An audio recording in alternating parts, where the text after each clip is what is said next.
নমস্কার বন্ধুরা, আমি সোমা বলছি। আজকে আমি করছি ঝালের ঝোল। তার জন্য লাগবে সজনের ডাঁটা, আলু, পটল, বেগুন, মটর ডাল বাটা,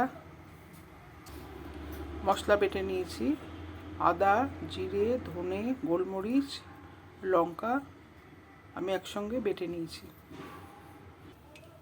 নুন দিয়ে ভালো করে মেখে নিয়েছি ডালটাকে। তেল গরম করে ভাজবো। তেলটা গরম হয়ে গেছে, এবার বড়াগুলো ভেজে নিচ্ছি।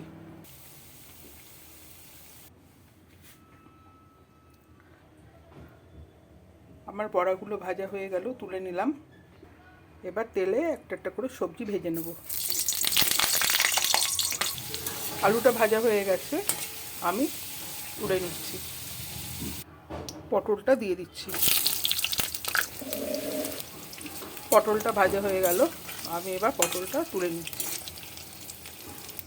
বেগুনটা দিয়ে দিলাম। বেগুনটা আর্ধেক ভাজা হয়ে গেছে।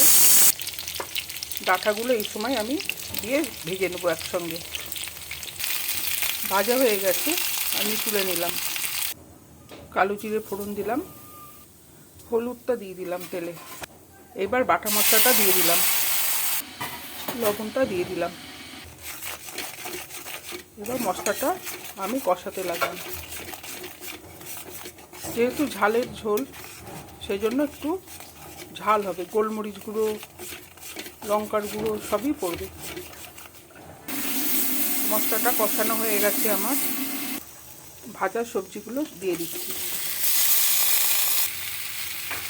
একটু জল দিয়ে দিচ্ছি।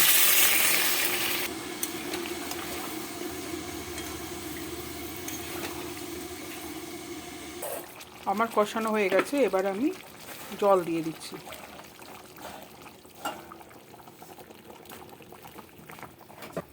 সবজিগুলো সেদ্ধ হয়ে গেছে, এবার ডালের বড়াগুলো আমি দিয়ে দিচ্ছি একটা একটা করে। আমার তৈরি হয়ে গেল ঝালের ঝোল। রেসিপিটা আপনাদের কেমন লাগলো আমাকে কমেন্ট করে জানাবেন। আমার পাশে থাকবেন। নমস্কার।